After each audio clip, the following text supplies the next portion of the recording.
This seminar is titled Live Music in the Digital Age, but I think that if we have a sort of subtitle for that, what is the current state of the live music industry? What is the future looking like? Can live music live with all the sort of changing things? Is the same result going to the same thing's going to affect live music as is actually currently affecting the recorded media industry or not? And I think that we'll be going into sort of details, and we'll be hearing some personal experiences from some of our panelists about that. So I'll introduce you briefly, and they'll all in turn tell you a little bit about themselves, which is something I'm probably going to need to learn a bit about. Over here is Deborah Downs, who's booking agent for Dawson Breed Music. Yes, that's right, and management as well. Management as well, okay. And here we have Alex Kerr-Wilson. Hello. Discovery Talent. Promotion and Promoting emerging artists. Emerging artists, right, okay. And Ian Shaw, who, as well as being working for TKO Agency, you may know as, are you a sort of booking agent for Central Station? Or? Yeah, I book all the artists in for Central Station. You book all the artists in Central Station. And then Adam Walton will be joining us at the far end, who's, of course, a Radio Wales DJ. He's also runs his own club in Chester, am I right? Or books artists for a club in Chester? I have absolutely no idea. You have? Alan, you can confirm. Telford's Warehouse, right, okay. Right, I think we'll start on the far right end. So Deborah, could you tell us a little bit about what you do, a bit about your background? Started out as a singer-songwriter many years ago, but I don't know, don't really like performing really, so that was a big problem.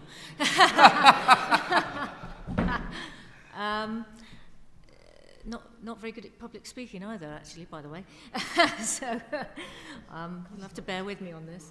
Well, don't worry. I've been a couple of good jokes already. It's a good start. Well, I started to work for an agency in the 80s called John Sherry, and we had people like Eric Clapton and Womack and people like that on our roster, Joan Armatrading. And then I kind of moved into event management and put on some shows for charity and stuff. And then I ended up working back in the agency side of things for an agency called Concord International Artists.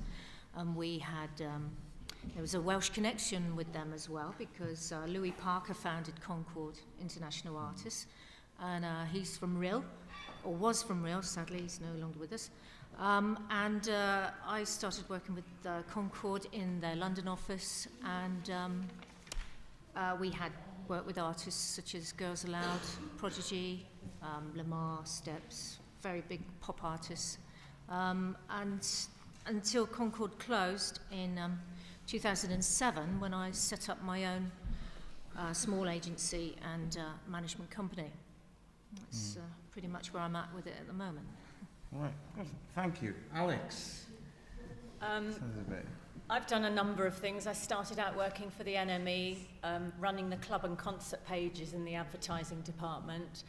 Then I managed a recording studio called Orinoco, where an artist called Enya recorded Orinoco Flow, and that got the studio on the map.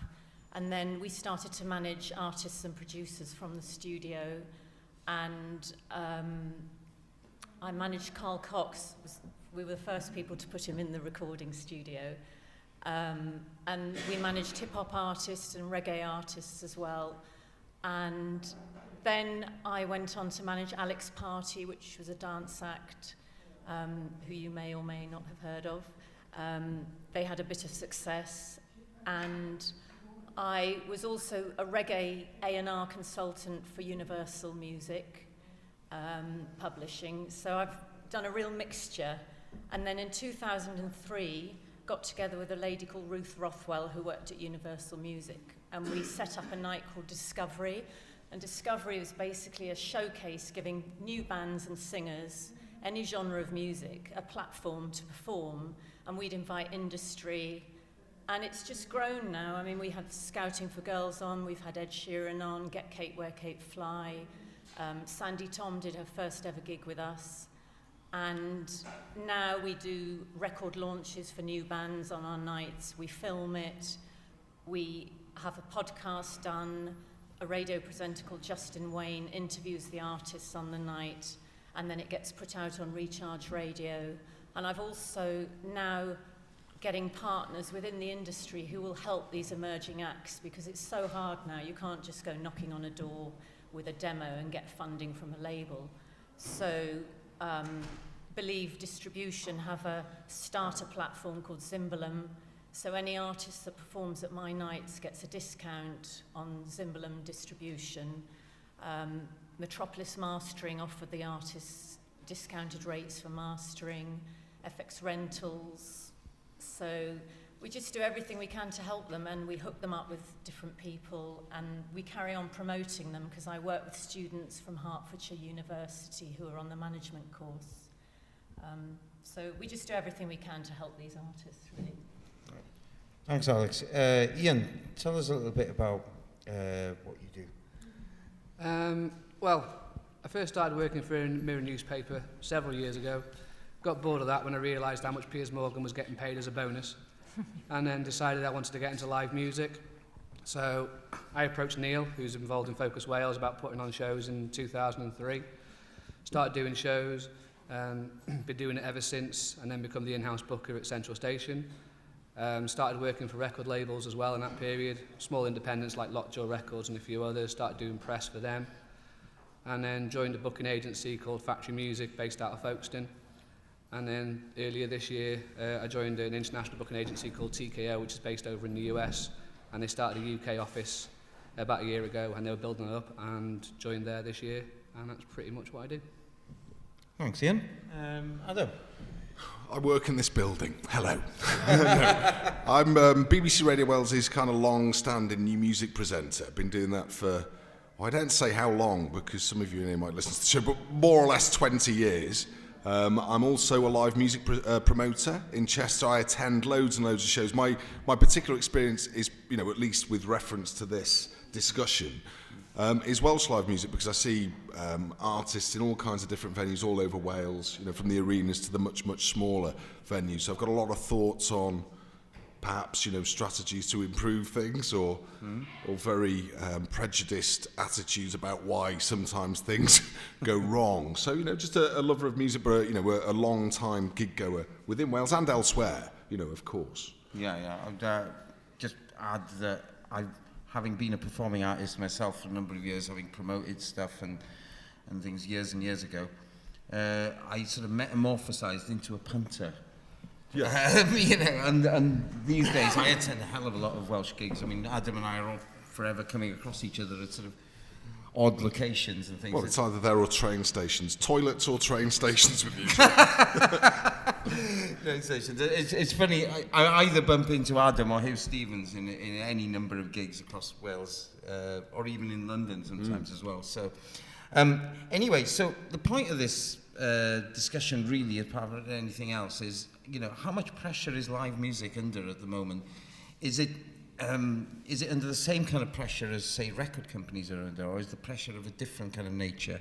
I mean, I've certainly got my own viewpoints on some of this, but I'd throw it open to, maybe I'll start with Deborah again, saying, what are, say, maybe the difficulties there are in the industry now compared with, say, 5 years ago? And are there new opportunities as well? You know, what are the downsides, what are the upsides? Well, it's such a saturated market. There is so much talent out there. It's really quite scary, actually, the amount of talent that's around.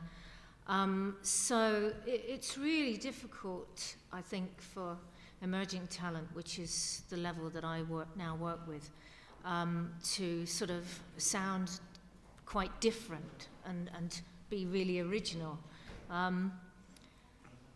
So that's a really hard question. I just 5 years. I think we've got technology has moved so much, and we have the new platforms now. So it's great that we can put you know, bands can actually build up their fan base, you know, on social networks and things. But at the same time, that also makes it difficult because they can get their music out to everybody, and everyone is getting their music out to everyone. So you just realise how much music there is out there, because it's so much easier for bands to be able to place their music in under the right nose of the right person. But that, you know, that person is getting probably at least 100 emails a day from bands asking for representation. So it is a bit of a catch-22 at the moment, I think. Right. Alex, what would you got to add to that from maybe more from the artist perspective? What are the sort of difficulties for an artist? I mean, one point Deborah made, which I totally concur with, is the saturation of it. Maybe there were always a huge number of acts out there, but we never got to hear about them. Whereas now, you know, the acts can get very further afield. I mean, I go to a lot of Camden gigs, and you can literally see hundreds of bands, if not over 1,000, every week in a Camden venue.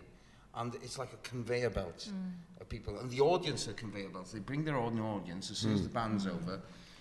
The audience of that band leaves and et cetera, you know. Yeah. I mean, what... That is a problem. Yeah, that, you know, saturation is obviously a problem, but what are the other problems? I mean, is there a decline in the number of people who are going to gigs, or do you think they're just spread wider? I think they're spread a lot wider. I think there's a lot of people setting up as promoters who think they're jumping on the bandwagon a bit, and you know, I get a lot of bands saying to me that they arrive at these venues and they're just treated like cattle. They're not even given a drink or anything.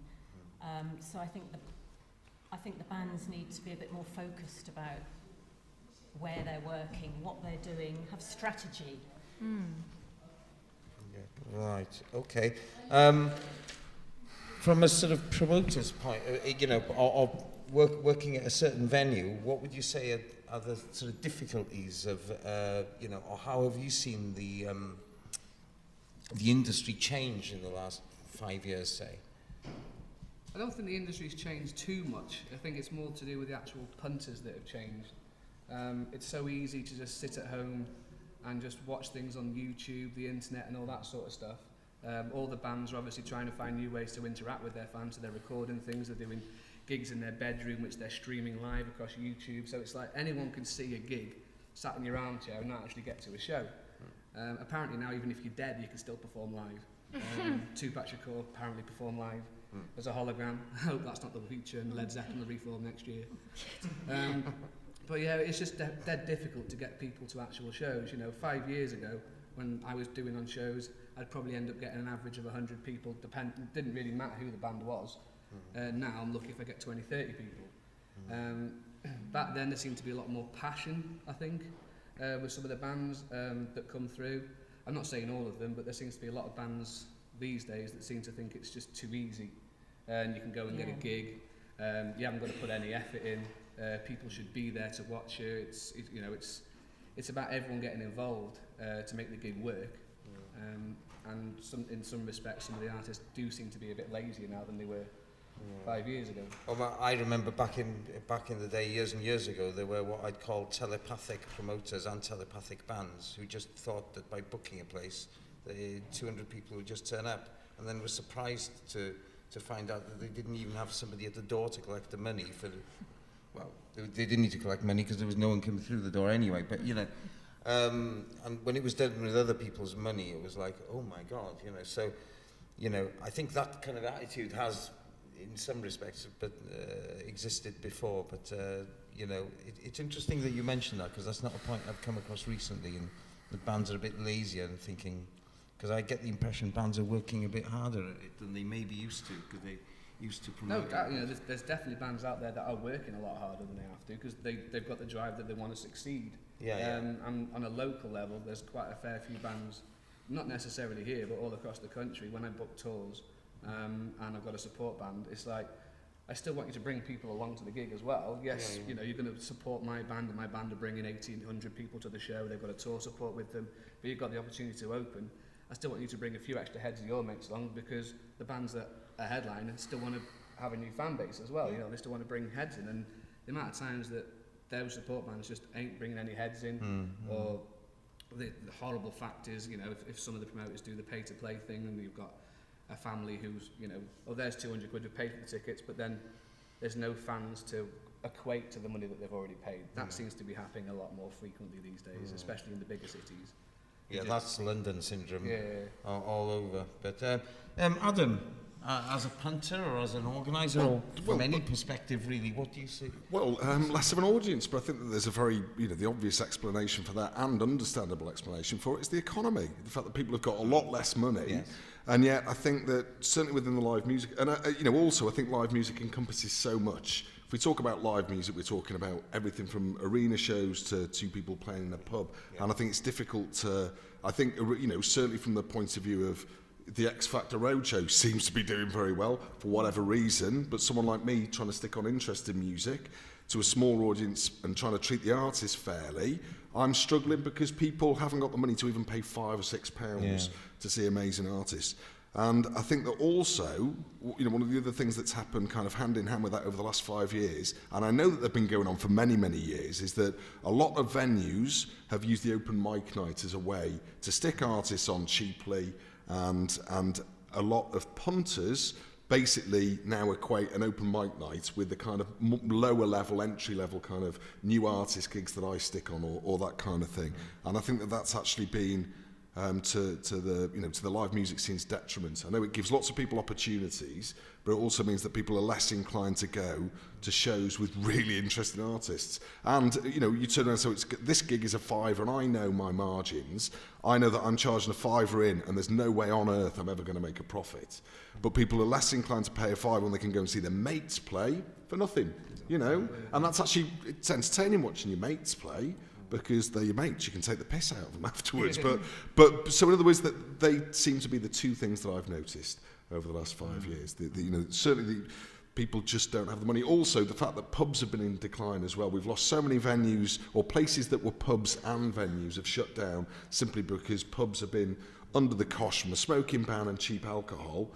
You know, that means that there's almost, you know, there's fewer places to play, certainly in North Wales. You know, Wrexham can tell you that. Yeah, sure. I mean, well, going all around Wales, I've noticed the same kind of thing. Yeah, I think the smoking ban changed things. Cheap supermarket drinks changed things. I think the other thing, the big unseen thing, is the fact that people, I think, are socialising online. I mean, I share a house with a guy who basically used to go out fairly often, but now he spends his whole life dating on the internet and things like this, and going on various, and has friends on the internet. It's not just dating, but everything he does is online to such a degree. Oh, I wouldn't go to a pub anymore. I'm not saying that everybody's like that, but there is a significant increase, I think, in people staying at home and doing things. And I think that's a general pub problem. It's not just a thing that's affecting music. Sorry, John, can I just say, because there are positives as well, and I think that it's important to mention the positives. I think that the audiences that, you know, when I get to a gig, the audiences who do turn up are almost much better informed. I think for the artists it can be a more satisfying experience, and I think that is because of social network and the kind of tools that bands use now. Yes. So artists, and I think that that's a great help. Artists who can't find labels because there's so few labels about anymore can be so much more proactive with things like merchandise and just and being able to subsist now. So there are positives. The audience might be getting smaller, but in many ways that audience is more dedicated when they do turn up, more inclined to buy things like T-shirts or, you know, whatever merchandise is on offer. So there's positives too. We should remember that, because even though it's a time of economic downturn at the moment, if things improve, then we've all kind of we've learned new ways, and that will be good, I think, for live music in the long run. Yeah, I think, as I was saying earlier, I think if we can, if businesses can survive in this current climate, then it means that generally things are only going to get better, I suspect. But we've been talking about small gigs here, but if we turned our attention to, say, festivals, and you know, this is part of a festival, sort of festival of small gigs to some degree, but you know, if you're looking at big open air festivals, what's the situation there? Well, everybody would love to play festivals. I mean, it's great because you tend to think you're going to be exposed to, you know, thousands of an audience of thousands of people. So bands always want to play festivals, but you know, from a point of view, how many tickets can you sell to a festival? Firstly, is the question that they'll ask: how many tickets are you going to sell to my festival? And if you're emerging, that probably won't be that many. And from another point of view, is, you know, depending on the stage you're playing, you could be playing to very few people. You know, a stage that's probably, you know, if you're playing against one of the mainline acts on the main stage, and who everybody's paid their ticket to see, and you're playing, you know, at 7 o'clock the same time as one of the main acts, your attendance is probably not going to be that good either. Or if you've got an opening slot at 1 o'clock in the afternoon, and people are still arriving at the festival on Friday or Saturday, again, you know, you're not going to get a very big attendance. But if you get the right slot at a festival, it's definitely, obviously, it would be a great thing to play if you get the right slot. So I think pay attention to the slot that you've been allocated, if you're lucky enough to get an allocation to a festival slot. But there are a huge amount of festivals at the moment that are, you know, emerging all the time, and some are struggling. And you know, we've already seen the disappearance of Big Chill this year and Sonosphere. So, you know, and others are starting to quake a little bit, I think, too. So, you know, the recession Adam mentioned earlier, it's definitely here, for sure, and we're all feeling it.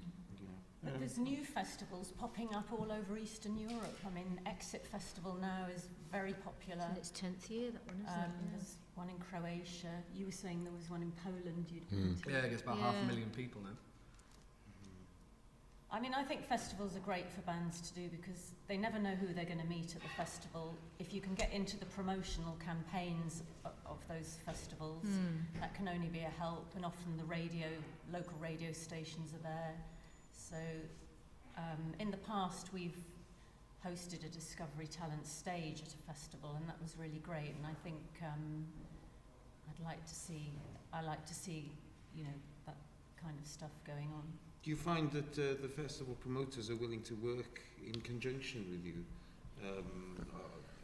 on things? You know, are there a lot of collaborations in this thing, or is it really a rare occurrence where that occurs? In my particular experience, they were prepared to work with us, and it was great. But I think it depends very much. Yeah. I mean, if you were doing The Great Escape, for instance, I think it's very much under their terms. Yeah. They have to be involved in what bands are booked and everything. Right. Whereas we had complete carte blanche. Yeah. I mean, one of the point that hasn't been mentioned, one of the other positives is, you know, for a festival such as this, and other festivals such as Soon and things, you know, they receive funding from sources that probably weren't available some years ago, which helps with these things, because at long last the government and other bodies recognise there's an economic benefit to putting on a festival such as this, such as Soon, which it brings people into the area, and you know, it encourages business, it encourages, you know, and has a long-term effect. You know, I mean, Soon is so you know, ingrained in the calendar of Cardiff already. You know, and Focus Wells now in its second year. You know, give another couple of years, it'll become such a regular occurrence, and you know, will help in putting Wrexham on the map. So there are certain positives. You know, there are certain monies available that maybe weren't available before. Yeah, but I think that you know, just to interrupt, I don't think that, from my point of view as a radio presenter and trying to find interesting new artists, I don't think that great rock and roll always walks hand with good business. And I think that sometimes we lose, I think it's increasingly easy to lose sight of the fact that this is always about interesting artists and artists pushing the envelope. And I think that when things come down to funding and money, and a lot of the decisions are based on that and the success of things, then you lose that as the onus. And I think that should never, I mean, and I think that's quite a danger at the moment. You know, I know that there's interesting people doing really, really interesting gigs, but they're more marginalised now than they've been before, because a lot of the venues will do things that are more kind of package orientated, or things that have to rely upon a certain amount of people turning up, because those pubs that those artists, and I'm thinking particularly actually, you know, great bands from Llanfairpwllgwyngyllgogerychwyrdd have gone to Manchester because it's the only place that they can get gigs, but So Saxons, Klaus Kinski? Irma Vep, Klaus Kinski, people like that. But people who are doing things on the margins, properly on the margins, I think are struggling, and it's those people who keep music interesting for all of us as an audience and people who work within the industry. Yeah. Ian? I think when it comes to festivals in particular, like, you know, Focus Wales is great, and you know, I hope it grows and I hope it becomes an established thing and it's getting a lot of attention. But in some respects, it's this week alone, as Central Station, I've had my own shows to deal with. Obviously, we've got Focus Wales straight after. Yeah. Is it all boils down again to the economy to a degree? Is, you know, I had a show on Sunday, I had a Dukin on Monday, Red Fang on Tuesday, one night only on Wednesday, and then we've got Focus Wales afterwards. And you know, each one of those shows brought like 100, 150 people in. Are they going to have the money to then go to Focus Wales like 2 days later? It's just, there's a lot of stuff going on in a very small town. Yes, it works in bigger areas like Brighton, Liverpool and all that sort of stuff, and I hope that Focus Wales works, but I think in the future, you know, if an agent offers me a certain thing and Focus Wales is on in that week, I'm going to have to turn around and say, I can't do that because I want Focus Wales to work. Yeah. But then, you know, I don't want to be turning bands down at that sort of level. You know, it's difficult. I do think across the UK there are just far too many festivals, and it does hinder the small club shows. It's like, you know, Leeds and Reading's 220 quid these days. Sonosphere was £190. Download's £190. You go into Europe and a lot of festivals are 50, 60, 70 euros, and you can probably go to 3 festivals in Europe for the same price as a UK festival. And if you're going to, you know, a lot of people I know will go to Download and we're going to go to Sonosphere and probably will go to Leeds and Reading, and that's like £700 when, you know, they're not going to go to a club show because pretty much half the bands that I've put on in Central, they'll see at a festival. Yeah, yeah. And it's just getting, over, as you said, oversaturated to a high level. Yeah. I mean, one point you picked up on earlier, Adam, the nature of the open mic shows and things like that, related to something I've got personal experience of, in that I think there's greater and greater, I mean, there are pros and cons to this again, but there are greater amount of acoustic gigs. Now, when I want to go see an acoustic artist, that's great, but what I'm actually finding is that you have people who are in 4 or 5 piece bands are actually doing acoustic versions of their band.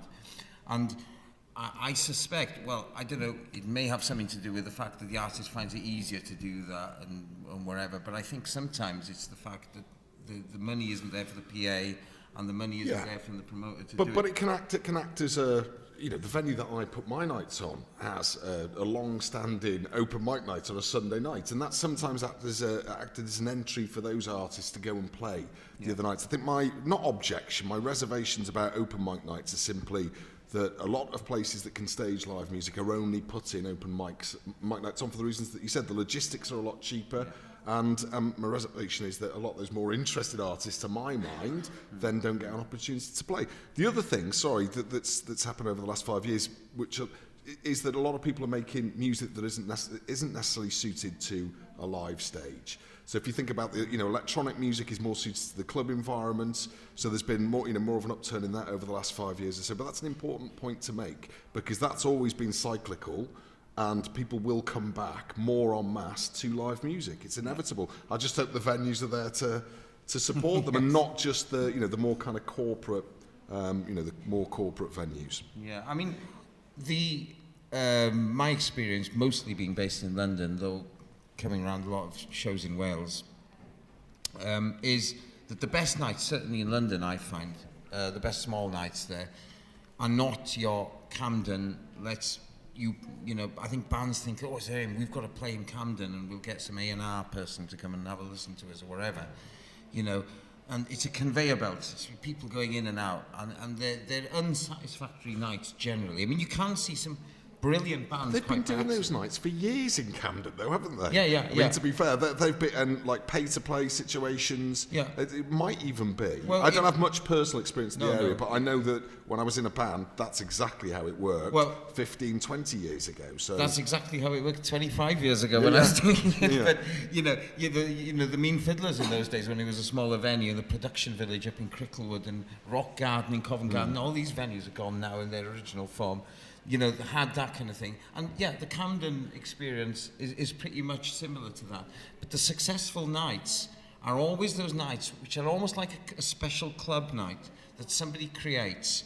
He creates an email list, or well, he creates an email list, he creates a following, which he then has as a sort of internet group. And any time that person puts it on a night, there's almost a guarantee that there'll be between 100 and 150 there.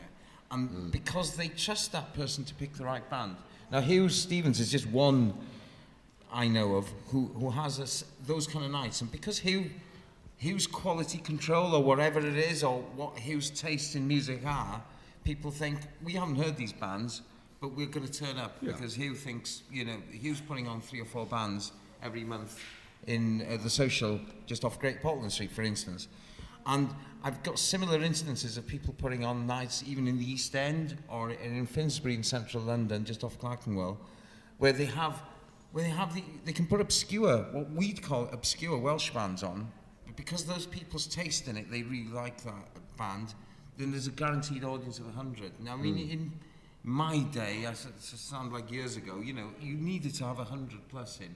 The norm these days for a band playing in London who just bring their own fans is around 20 to 30, and that's what you've got to avoid. I think one of those 100 to 150 gigs is worth 6 or 7 or 10 nights in Camden, personally. And that's where I think, if we're looking to be cleverer, we need to have more of those niche nights, because people will turn up for a whole night and watch all 3 or 4 bands if they trust the person.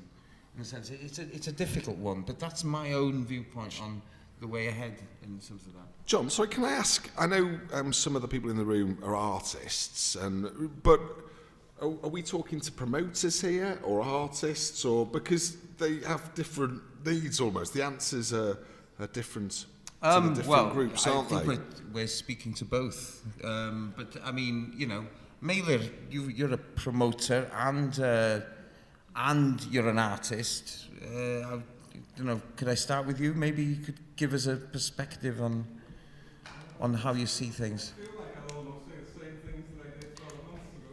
Yeah. But I agree with a lot of what's been said. I've been doing less shows recently because some of them have been rubbish down in Cardiff. I don't know why a lot of people aren't coming out. It might be a money issue. I don't know, it'll be interesting to see what happens this weekend, because I think there's been a lot of buzz that I've seen from my friends who are musicians. Yeah. It's interesting to see if it gets to the people like punters in the area and they turn up to the gigs around town. That's what really makes me feel enthusiastic about the future of live music. Yeah. There are punters in the shows. Yeah, of course. But I don't know, I think a lot of shows in Cardiff are quiet, very quiet at the moment. Is there a saturation problem in Cardiff or not? Am I the right person to ask that question to? Because only saturation for me, and I know there is a lot of quality, but I think there's a lot of not very good music, to be honest. I was sort of talking, I'm not talking about saturation from an artist's point of view, I'm talking saturation from the point of view of the number of gigs. Possibly, but people in Cardiff always want more venues and more gigs, but don't seem to go out to the gigs that are going on. Is that So, catch-22. Is that the experience though across the United Kingdom? Because I'm so Wales based and Wales orientated. I'm not sure, when I go to Cardiff I'm always surprised at how it's our capital city and how kind of standoffish and almost uncommitted or non-committal the audiences seem to be when they get to the gigs. The worst place to go and watch anyone who plays an acoustic guitar is Club Eva Bach. Yeah. Because people will just talk over it. You think you've paid 10, 15 quid to come and see this, and you stand at the bar and bloody talk over it. But I'm wondering if that kind of experience of there being kind of poorly attended shows is mirrored in London or anywhere elsewhere in the country. Whether this is a peculiarly kind of either Welsh or provincial moan. I think it's happening in London as well. Definitely. Definitely London.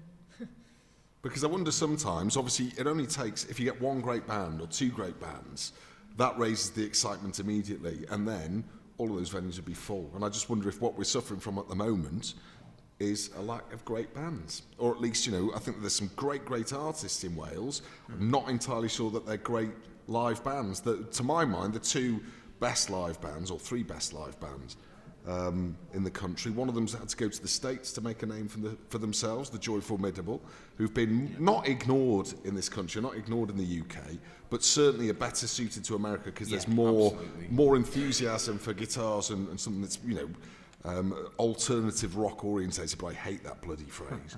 Then I think it's someone like Bastions, who've done incredibly well over the last 12, 18 months, who had to work so bloody hard at it. We're doing nights of their own in Central to like 20 or 30 people 18 months ago, and now we'll be doing nights to many, many more people than that.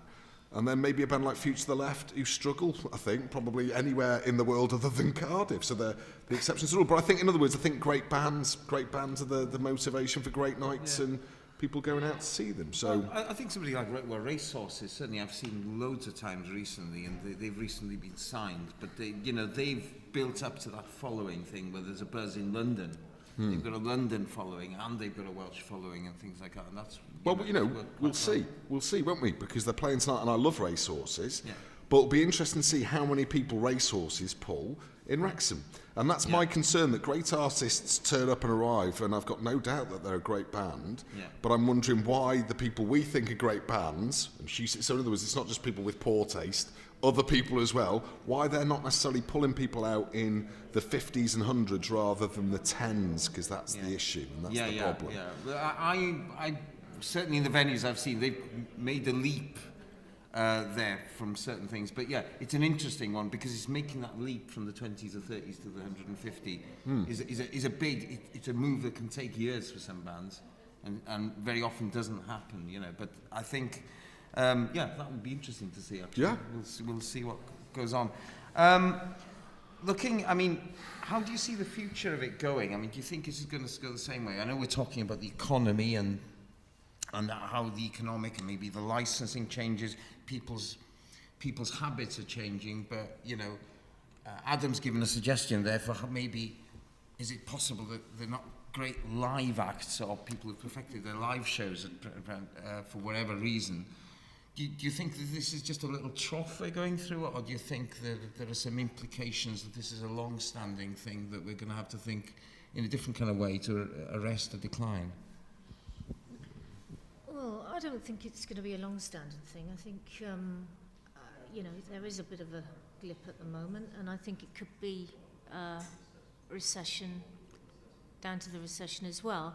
But I think so long as bands continue to hone their act and work on their songs and keep developing, and I think evolution is very important for a band when they start out and they just continually work and continually craft their songs. Elbow have been going for a long time now, and they've always created great music, but they've grown. Their music has kind of grown and grown and grown. By the third album, everyone was, crying out for their album, But that's an example of a band, I think, that have grafted really hard, and success has not come easily to them. And so I think it's just a case of keep working at the songs, keep grafting hard, and you will get there in the end. If you're good, and you learn, and you're prepared to take on constructive criticism, and you listen to people as well. Listen to the right people and listen to good advice, I think. That's difficult, though, as well, isn't it? Because there's now just such a welter of voices who will offer an opinion on your music, whereas before you would have to rely on Radio 1, the NME and the music papers, or the three music papers, as it were. Now there's many more magazines, music blogs. There just seems to be an awful lot of... There's a lot of bloggers out there now. And it is also, a personal opinion at the end of the day. That's absolutely true. I think with Elbow, they've gradually come through. But, the guy, I was reading an article, actually, I think it was in Music Week a couple of days ago, about the guy, Jim Chancellor, who set up the label and eventually signed them. But, not till like the third album or something. And talk about, tread carefully. Before you sign anybody, that's quite a tricky one, Yeah, but one of the things, working with grassroots Welsh artists, I know a number of really talented Welsh artists who've been courted by record labels up to a certain point, and then more frequently than ever before, they get cold feet. Yeah. So, I mean, it's almost as if they're then, you know, that they'll court someone who might be the flavour of the day, and then it changes overnight, and then they lose interest. And it's so, you know, that kind of backing is key. No, I know, yeah. Everybody that. But that's because I think that when I use the Joy Formidable as an example, they could afford to go to the States because they've got the backing of Atlantic Records, you know, so that makes a huge difference. But that's one band. I'm trying to think of the number of Welsh artists who've been signed to major labels or had any kind of backing behind them, and it's hard to actually think of who would fall into that category. And without that kind of backing, people don't know about the shows. I had Colorama and a guy called TGLI. It's a wonderful, wonderful gig in Chester, just over the border, a couple of weeks ago. And I went out around the city and I delivered 1,500 flyers through doors. I stuck posts up everywhere, and a wonderful venue as well. And I had 43 paying people come through the door, which wasn't a disaster. I lost 50 quid or something over the course of the night, which is a bit of a disaster. But in other words, without the backing or the authoritative voices talking about the gigs, it's just so hard to make people know about them. And I wonder how much more proactive artists can be in that respect, because frequently I find that not always the artists that I book, certainly rarely the artists that I book, will have artists play our venue who've done no promotion of their own. We don't book artists for them to promote themselves necessarily, but a little bit, or at least understanding that that's part of the equation would help tremendously. Artists going out and supporting other artists. This area of the world is the worst in my experience for bands going out and supporting other bands. It's just weird. Even last night, Gallops are playing. There were definitely other artists from Wrexham in that room, but there were an awful lot who were notable from their absence. And I just think you've got to support each other. The success, if you go to South Wales, the DIY scene that grew up out of South Wales, in Aberdare and the likes, all those rooms would essentially be full of bands, and then all of their mates would turn up, and then and it just became they created a family, a large family, and look at all of the bands that came out of that. The Blackout, all of these bands who went on success, yeah. But that's because they all kind of supported each other. I'm sure that there was bitchiness and moaning and competition and all that kind of thing that you associate with artists going on. But they were proactively supporting each other, and that's massively important. Yeah, I think when I don't know if you've heard of Doppelganger yet. Yeah. Come across. Well, obviously Bethlehem was playing them before they'd even played their first show. Yeah. Man was playing them. Q was playing them. We did a launch show. All their friends and family turned up. Fans who were in, kind of knew that the band had changed the name and changed their style a bit. They came out. But as you say, there was barely anybody there from the actual other bands. It was just basically people who were into the band, but no one else had come out and actually seen what all the fuss was about, what all this new thing that, Bethlehem was playing, Q was playing, Kerrang were playing. No one actually came out from any of the other bands to even support it. It was shocking. Yeah, it's what's called the acoustic howl round. The what? Sorry. The acoustic howl round.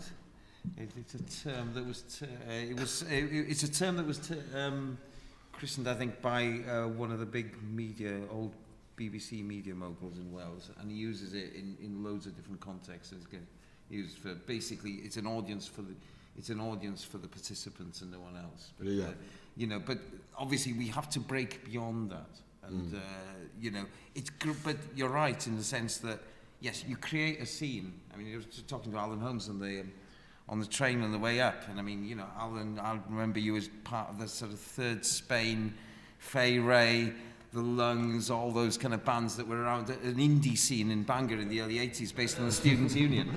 But, it's legendary stuff. I still remember some of the songs in my head, But it was a scene, And I think you have to create that kind of scene. And, obviously the Blackout and all the sort of rock bands that have come out of the sort of South Wales valleys. And, they've been big exports as well. I'm not sure you can self-consciously create it. That's the problem. That's the catch-22. It has to kind of happen. But I think that there was quite a bit of momentum within Wrexham itself. There were certainly bands who would go and support each other, but I just think on a more, it's difficult. It's the rivalry thing, and like I say, the bitchiness and all that kind of thing. That tends to get in the way. Well, and it's the economy as well. Musicians having to pay £6 to see another band and things like that. Yeah, but again, this is I know, for example, there's a this is only you can only base things on personal experience. I know that there's going to be an acoustic night, open mic night, 2 nights after my next gig when I'm bringing 2 amazing artists up, and that'll be really well supported by people who want to go and do open mic stuff. But what they'll learn from watching that gig compared to what they might learn from watching the likes of Chris pt or She Makes War is markedly different. I think I'd go and pay £5 to watch a seasoned artist who's toured and released 8 albums, because I'm going to learn something from watching that. And I think that it's not in a good way, not like going to bloody school or being hectored or lectured to. Just learn in the way that you get inspired by music. Yeah. I think that's also important. I mean, I tell bands who perform at my nights that it's got to be a team effort to promote the show. So any managers or agents, or if it's just the band themselves, they've got a Facebook, Twitter, do all the social stuff. And I also say to them that because I'm putting on bands and artists that are not from just London, so I try and put on, say, 3 London acts so that we've got people in the venue so I'm not expecting a band from Wales or Manchester to bring a big crowd. But on the 2 occasions when I've put Cardiff artists on, they have brought some people.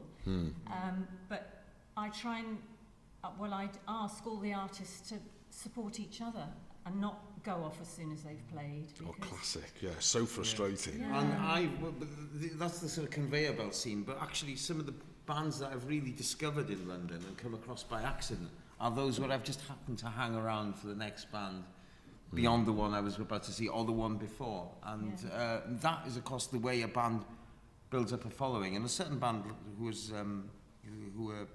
worked like that, they had 30 in their audience, and I happened to see them because I'd come to see another band. And I thought, right, I'll catch these again. I went on their website and stuff like that. Next time they played the venue, there was 80 there. Yeah. And I think the same kind of thing happened. Next time I was there was 170. And it was a buzz. It was something that, unfortunately, the band folded and everything. Nothing did happen. But, they'd got that buzz going because everybody who saw them just went, wow, that's a bit different. That's crazy. I'm coming back to see this again. But, again, it comes down at the end of the day. You've got to start with you start with the song of the artist. Ultimately, the quality's got to be there, I think. And then, in a sense, everything else becomes a bit easier to do, doesn't it? But also, I mean, if you're a promoter as well, just those kind of, not necessarily rules, but make sure you kind of, what you've just said is so true, but so many promoters don't do it. I went to see, I don't know, she might be in this room, but I went to see someone who's going to be performing, I think, in this building, roundabout now, in Liverpool, and there were 2 Liverpool bands on, and then Georgia, and they scheduled her on last, so the 2 Liverpool bands played, everyone buggered off, got this amazing artist playing in front of no one, so the promoters in that respect were idiots. The bands who didn't hang around to watch this wonderful artist were also idiots. So it's and I just think that sometimes, obviously, promoters can do so much more themselves. I mean, you were talking about being distinctive, having something that you do as a promoter that's identifiable. Like a brand is a horrible word, but something so that people know almost what to expect, and then you can play with those expectations when they turn up for the gig. That's really, I mean, if there's any promoters in here, I think that's really important. I think that if you deal with specialist music, that's already a given. But I think if you deal in something that's more, so if it's not kind of, I don't know, metal or whatever, or you've got to be clever with the way that you position your nights. Yeah. I mean, I think it's very often a sort of taste thing. I'm also involved in a sort of club of very experimental music that, it really is, sort of out there stuff. And they do a combination of either totally acoustic, but this won't be your acoustic singer-songwriter type thing. It'll either be totally acoustic roots thing or the wildest electronic thing, and they blend it all in together. And guaranteed there's going to be 40 or 50 at least in those nights every time they do it, and very often more. And established artists in that field like to do those gigs because they know they can reach the right people.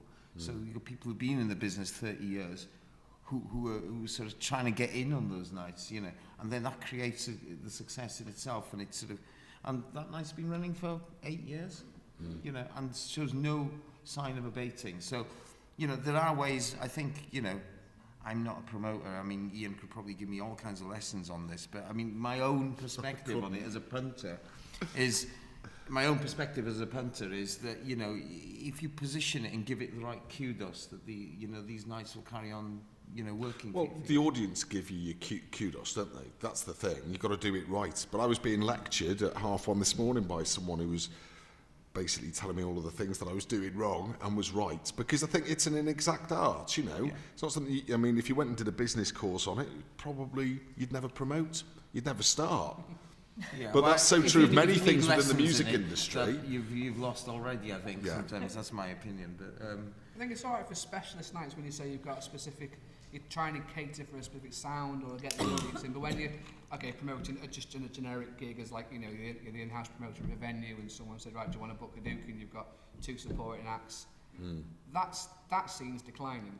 And when you're trying to create an individual night where you've got different styles of music and you're trying to create an audience and those people are coming out regularly, I think that's growing. Like Ross's nights, you know that what you're going to get from his specific nights. With the rope ones, you know that you're going to have something a little bit weird, something a little bit out of the ordinary, be it electronic or be it sort of indie or any sort of band.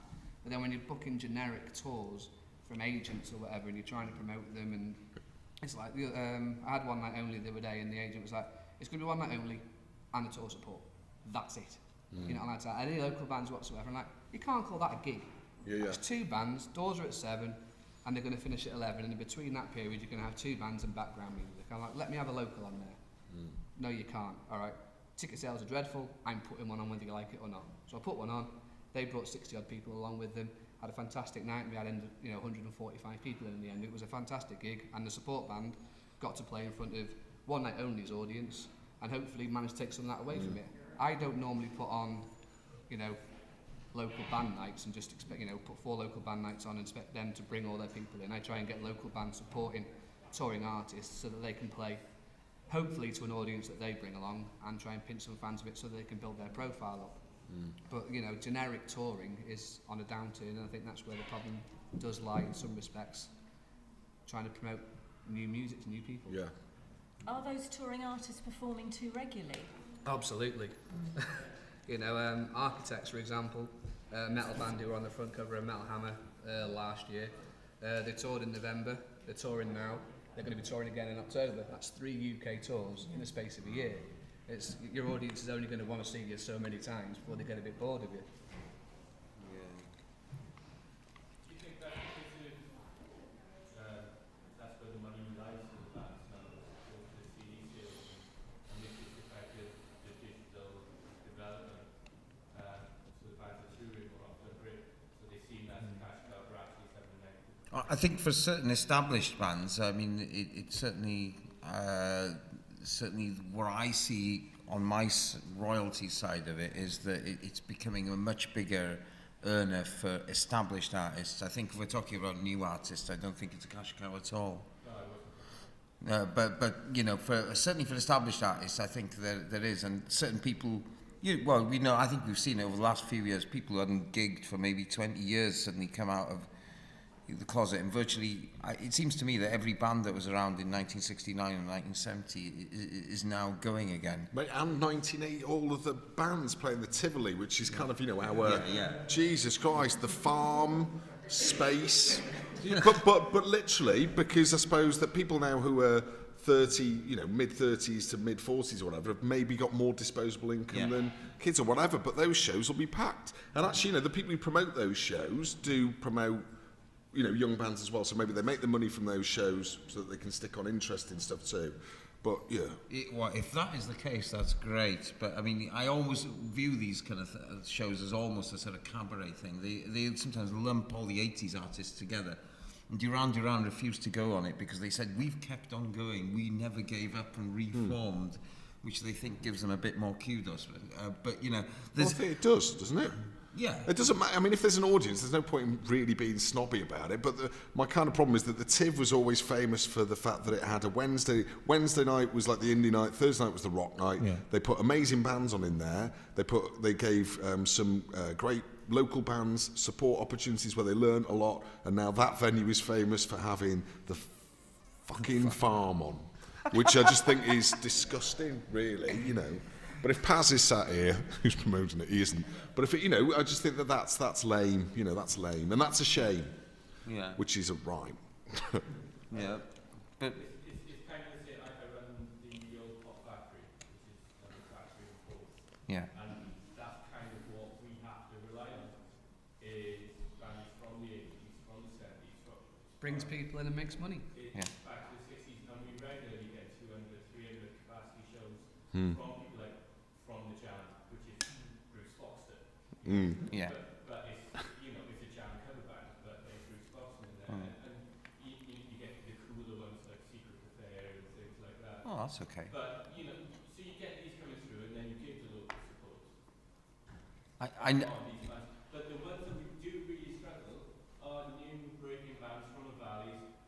You can't get so many people through the door. No matter what you do, how clever you are, no matter what you offer the bands, we offer them videos, we film the shows, they still do not bring anyone with them at all. John, is that their fault? Is it? We talk about the economic downturn. Yeah. There's definitely more disposable income for those over 35, and they've got more time on their hands. They don't need babysitters for their kids, blah, blah, blah, that kind of stuff. We do free shows now as well. We can charge entry, and we still don't get Well, I wonder, we're on the campus of Glyndŵr University, and one thing that we've not mentioned, we talked about economic hardship, but students have been hit hardest of all, really. The fact that they got so much more to pay in the way of tuition fees. And that's always been the traditional audience for new music, was always the campuses and the students, and particularly, those first and second year students. So, I don't know. I mean, are there students from Glyndŵr here? One. Two. Well, do you go, can you afford to go to shows? If someone's sticking a gig on and it's £5 or £6, and even if there's an NUS, if that still exists. I can afford to go to shows with my mommy. Yeah. I think Ian will agree with this. I work at some station as well, so I do have a slightly biased opinion, I guess. But I think in Wrexham particularly, everywhere's a venue. If you throw a stone in Wrexham, you will hit a promoter or a DJ or someone who's doing something. I think it's great. We're a small town and we've got a lot of people trying to do a lot of stuff, but it also saturates everything. You probably go to a couple of gigs a night at certain times. It's just, and it's nothing really of any value. It's just people putting stuff on to try and make money. I think a lot of it comes from the sort of fashion of putting gigs on now. Like everyone wants to do that because it's a cool thing to do, rather than like everyone's spoken a lot about passion. Like there are a lot of people in writing who've got a lot of passion about music and doing things like either they're in bands and they want to play their music, or they're promoters and they want to put music out there and put ace nights on. But like if everyone's doing it, and some people are just doing it because they're trying to make money, which they're not going to do anyway. No. But they're basically just saturating it needlessly. They're not going to make loads of money out of it. They're not going to be a megastar. Like a super promoter. But where are they? Sorry, you say if you throw a stone in Wrexham, you're going to hit a gig, because as far when I spend a lot of Thinks they're a promoter, you see. yeah. It's like everyone's got something on the go, but rather than sort of doing things. So audiences are split. Basically, the potential audience is just split It's the before same it even people gets that go there. out to those certain shows. It's a certain age range. The promoters that are within Wrexham, I hope I'm not insulting anybody, are sort of like late 20s to late 30s. Doesn't seem to be anybody younger than that wants to put on shows, apart from Tom here, who's doing sort of alternative stuff in Central. And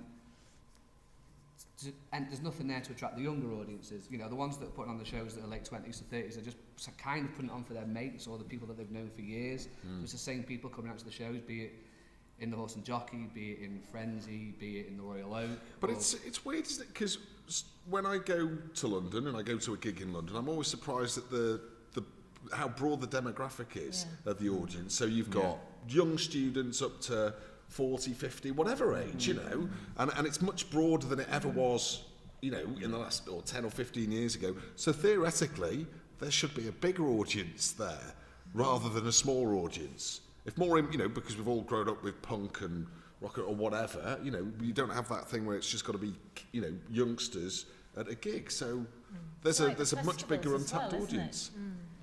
Yeah, the gig is like a sort of festival. Yeah, I think. Anyway, I think we've got to wind this up now. But thanks everyone for participating in this. And John, I've learned something new, that there's a big mod scene in the Rhondda Valley, which I never knew before. Secret Affair and Bruce Foxton. Because I always thought it was a metal place or a blues place, and I've learned something new. But thanks very much for everyone coming. I hope you're going to stay around now, because Georgia Ruth is about to perform in the studio at 3:30. And thank you very much. And if you've got any further questions, we're around here if you want to have a quick chat. Cheers. Thank you.